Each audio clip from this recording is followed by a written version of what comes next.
Alliance versus T1. SUNSfan with SyndereN, best of 3. And this is for elimination SyndereN. Like you said, they're going to get each respective water rune. Nico Baby this time around will be playing the Morphling in this bot lane. And we can talk a bit about Dawnbreaker, who gets canceled there. FNG, Shockwave brings him back in. And Zephyr secures the first blood with that last right click. And Morphling a lot of the time can, you know, go for more of a magic-based build with the E-Blade. And I think waveform, attack talent, and all this stuff that comes way later in the game, I think can't miss, if I'm not mistaken. I'm actually not 100% on that. Good waveform bottom. Aggressive play off the Cuckoo. Looks like Cuckoo might take a tumble here. Has his skewer available, but is just completely stun locked by Alliance. Just put the Dawnbreaker in the safe lane, put Wraith King into the jungle.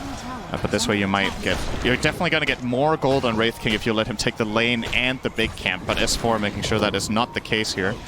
Digging that up with a bounty, getting a bounty rune out of his good old shovel. He's going to get dusted. Whitemon with a quick burrow strike. There's the stun from Zephyr. And S4 looks to be mega dead here. Actually does a nice job of sidestepping the Starbreaker, but it just delays the inevitable here. The anticipation that the opposite team are going to invade your triangle, you just don't focus on it that much early unless you feel like you can clearly defend it. Right, then you just it's like don't the next stack. level thinking, essentially. Right, then you Nightmare, can't steal LSA, here comes the Solar Guardian as well, but S4 able to get the burrow strike off in time to at least create a little bit of distance, but again, completely outnumbered with 4 members of T1 in the vicinity.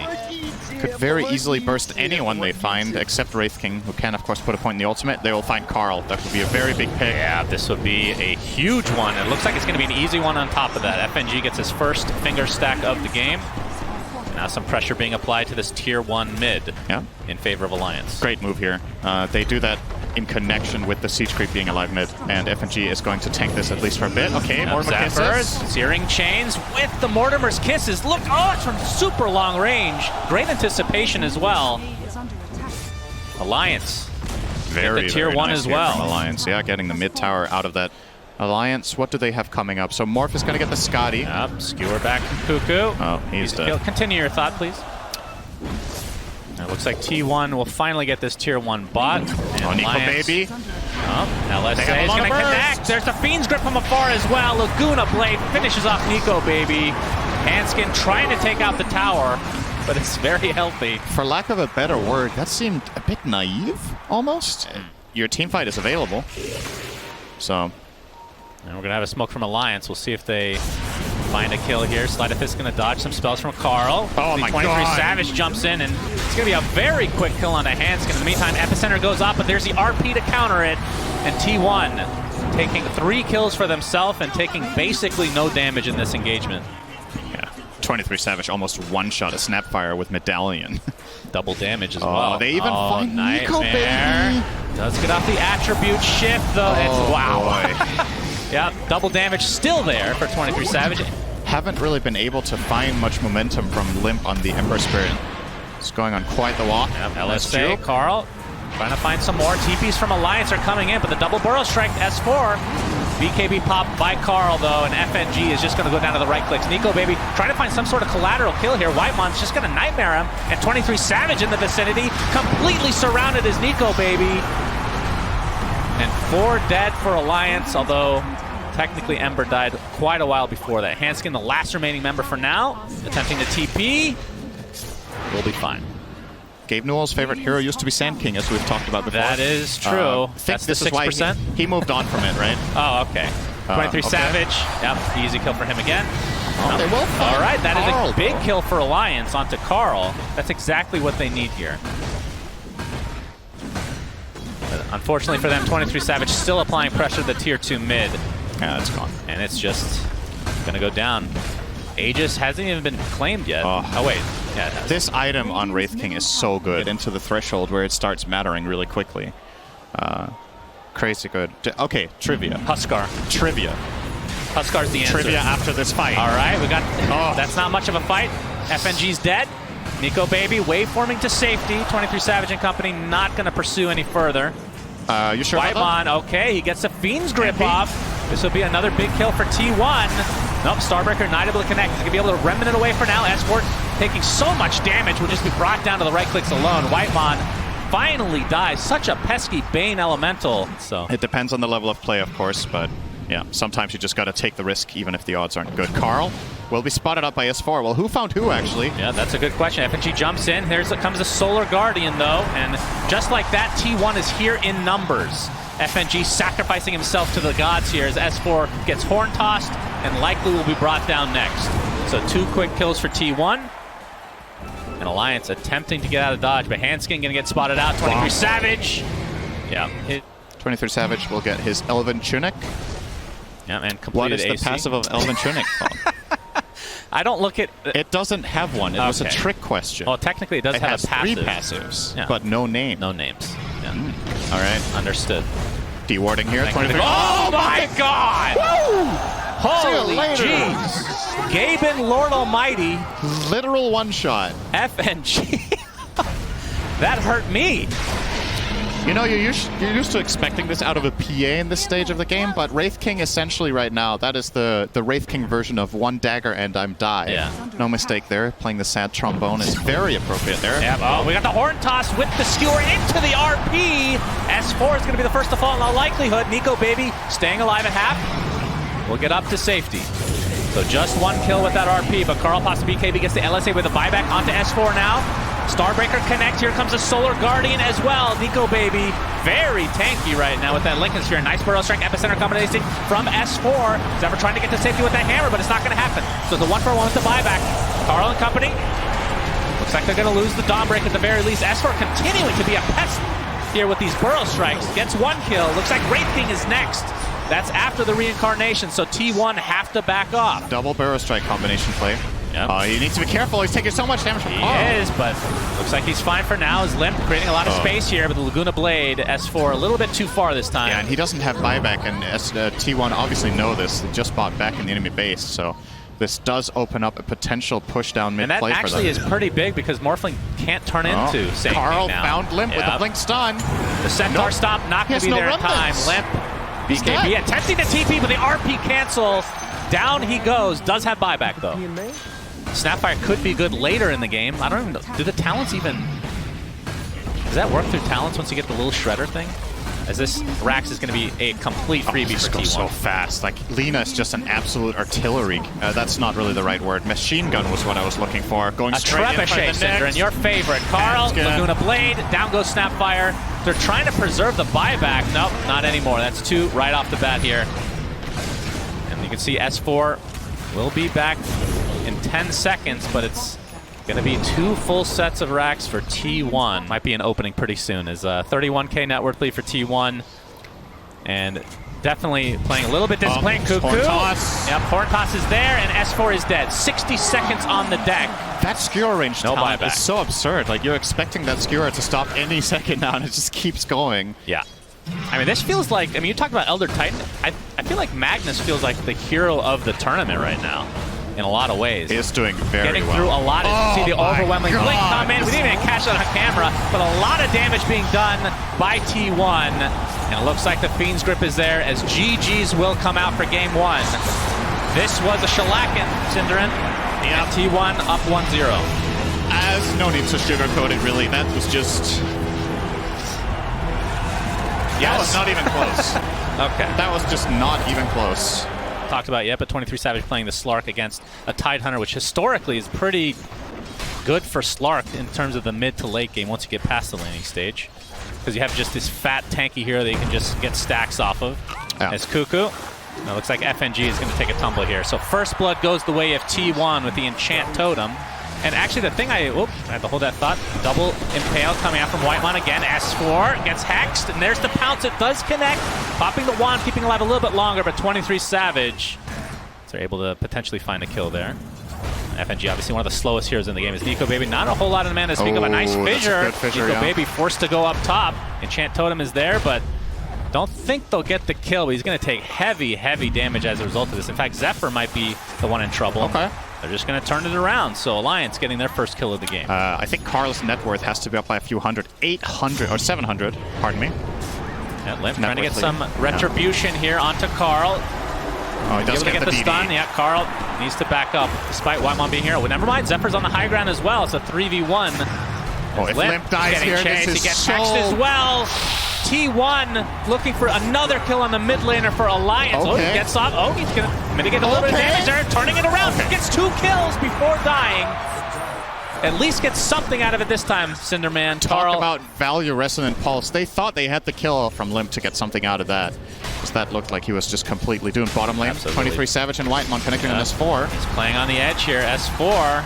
Get a lot of stacks for 23 Savage now. Whitemon with Zephyr's company should be able to take S4 out. He gets off the gush, but won't be enough to find his way to get the kill on 23 Savage. You also picked a carry that Slark loves facing, so you made this game even more enjoyable. And it's always important. Okay, hang on, Hanskin. Yep. Whitemon's going to be there. He'll be able to clean him up pretty easily. A little bit late to the party is Limp. He gets the haste run at the very least. We don't need to spread this agenda of playing cores against the supports even more than they already are in public games. I mean, to be fair, it's gotten a lot better over the course of the last few years because everybody's getting farmed now. Limp. Yep, we have the Hex to start things out from Whitemon. This might be another death, but Cookie keeps him alive a little bit longer, but not long enough. FNG not able to save his mid laner. Limp now with his 3rd death of the game. In a few minutes, T1 is going to be running at you and pressuring you, and you're not going to get that area for free, so... T1 getting credit for another kill. I mean, speaking of Ancients, there is a stack for Medusa to eventually take, but you can see that there's a somewhat aggressive ward also placed in that area for T1, so when that is being taken, they'll probably try to contest. 23 Savage, trying to get some trade-off here. Might dive here. This is dangerous, though. Yeah, he's going to think twice about it. Especially with 23 Savage having his ult, so a lot of passive regen now. Carl gets off the Searing Chains. S4 is going to apply the Ravage, but will it save his life? Negatory. Sleight of Fish finishes him off, but Limp & Company might be able to get some beautiful trades here. Carl does one more Sleight of Fist, but dies shortly after. In the meantime, 23 Savage destroys Crystal Maiden despite getting that freezing field out for about a half a second. Hanskin looks to be next on the menu, but he does get Cookie off in time. 23 Savage, okay, we have the Mortimer's Kisses from afar, but they're going to go for the Limp kill. They'll get it successfully. It'll cost him his life. But he does get the stack at the very least of Essence Shift. It takes him out from the lane. Technically correct is always correct. Alliance looking to go on 23 Savage, who's very low on mana right now, but like here comes T1. Dagger on Shaker. They want to jump in. Oh, Pounce not able to connect for 23 Savage. Cuckoo, like you said, Blink Dagger's there. It gets the Enchant Totem off. And Limp Astral steps to safety. Does that have any more stacks, though? Another 6 seconds before it comes off cooldown. Mortimer kisses from afar. Very good kiss. Actually, on to 3 heroes. T1 taking so much damage, but the Echo Slam is expended to at least get 23 Savage. It's going to be a trade for 3, though. Triple kill for Hanskin with a god tier Mortimer's Kisses. Oh my god, can you imagine a damage breakdown on that one? 3k damage. Sure. Getting really big value out of that. Zephyr, Cookie connects on top of him. He's going to be taken out very quickly. Never mind. Gets the overgrowth off. They got a little bit too confident. Finally gets taken out, though, but the TPs are here from T1 trying to turn this around. Limp takes a tumble. 3 dead so quickly in favor of T1. Hanskin will get hexed as well. Limp didn't finish the kill. Ancients are taken out for Nico Baby, so at least that is not contested. He's going to wrap around. He will see Hanskin here. He saw the Solar Crest being used, and that means Hanskin has no defensive capability from that. No plus armor. Will just Cookie himself to the high ground, though. And we see the Stone Gaze going up, but a nice fissure blocking him off. Cuckoo, in the meantime, looks like that's going to be the sacrifice. Fissures and dies. So not the setup that T1 was looking for. A good defense from Alliance. As Alliance trying to stave off elimination here in game number 2 of this best of 3. S4 trying to TP out, but the Pounce will cancel. Whitemon in the vicinity as well. S4 trying to run. S4 trying to move. He's not going to move. S4 trying to cast a spell. Still a ways away from the BKB. FNG. Yep, that's another death for him. 23 Savage now with 9 permanent stacks of Essence Shift. Gonna harass Nico Baby a bit. Free stacks. Yeah, and of course you can see the power of Slark against the Medusa just drains the mana so much faster, especially with the Diffusal Blade on top of that. So we'll be able to use Enchant Totem to initiate along with the Blink. Yeah, position 3 Earthshaker always feels pretty good because you can get these items really fast compared to what we're used to. Oh, they're going to see a big collision here. Yeah, that's true. Fake Grenade on Earthshaker, pretty disgusting. S4 trying to tank things up as the initiation comes. Carl, let's see the BKB picked up, or popped by 23 Savage, going to town on S4 in the meantime. You can see Ember Spirit creating so much space on the back line. Nico Baby forced his ult out. Now Hanskin Not quite going to die here. It's nice taunt onto Carl, but there's the double kill with the sleight of fist. He's taking a lot of damage, though. Can he get out in time? It's 23savage just focusing on Nico, baby. There's the overgrowth to keep them in place. There's so many stacks now, but finally the Ravage comes out onto S4, but it's not going to matter, SyndereN. This is going to be a full team wipe for T1, and they barely took any damage. Just has some sort of defensive tool against that Slark, but the problem is you can outlast, but can you even kill? That doesn't make sense. Outlast was the wrong word. Okay, Makes Nico a lot Baby of in sense. trouble. Nico Baby, he gets off his ult. They're just going to try to withstand it. FNG and company have come to help out as well. Sleight of Fist doing so much damage. FNG again dead. No big surprise. There's the Searing Chains now. Nico Baby trying to stay alive, but it looks like the right clicks will come through. 23savage getting that one with the BKB activated, and they're not done yet. Looks like Hansking is next on the list as S4 and Alliance are starting to crumble here, SyndereN. T1 looking primed to take this series 2-0. They lose one. It's only Cuckoo.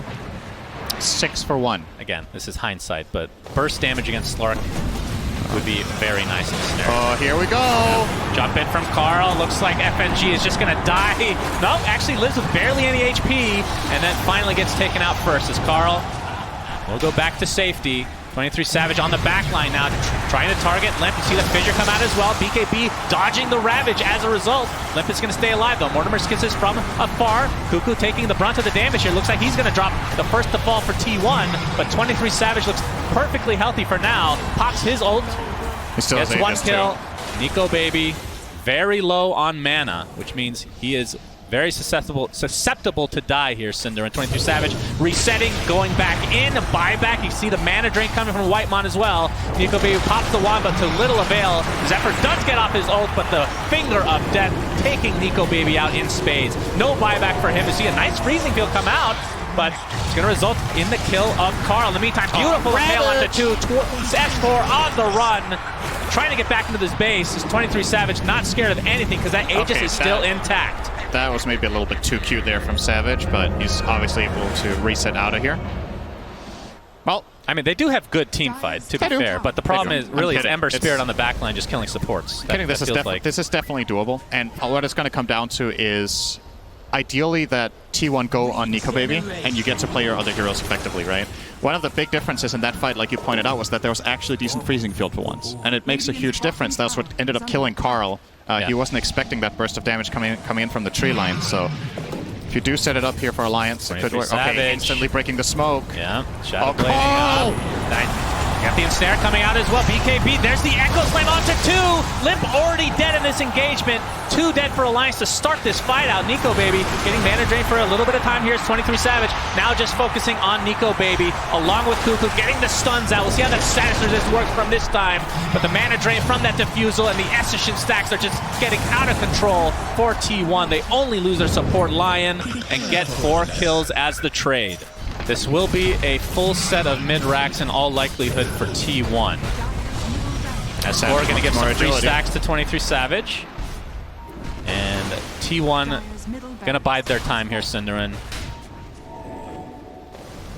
FNG trying to get some map control back, but it feels like he's just died every time he's attempting this. The poor lad. And they know the ward is there because of Shadow Dance. So get rid of that immediately. Nico Baby is exposed here. Alliance are trying to bait him. They really want this fight where they go on Nico. They feel like it's their only chance, and I agree with this 100%. Smoke up as well. And already gets popped. The Ember Spirit on the backline again. Ravage comes out from S4. 23savage does take considerable damage, but again, FNG dies at the beginning of the fight. Carl, look at how much space he's creating. Just absolutely decimates Hanskin with just his remnants. Whitemon jumps in with the finger of death. 3 dead for Alliance, and they are likely out of TI10 after this fight. Medusa takes a tumble. Triple kill for Carl. And S4 finally goes down. He's the only remaining member for Alliance with buyback. They call GG, and T1 moves on. SyndereN, Alliance out. Yeah, there's just no doubt about it after watching these 2 games. T1 just clearly the better team at this event. Alliance got completely rolled both games.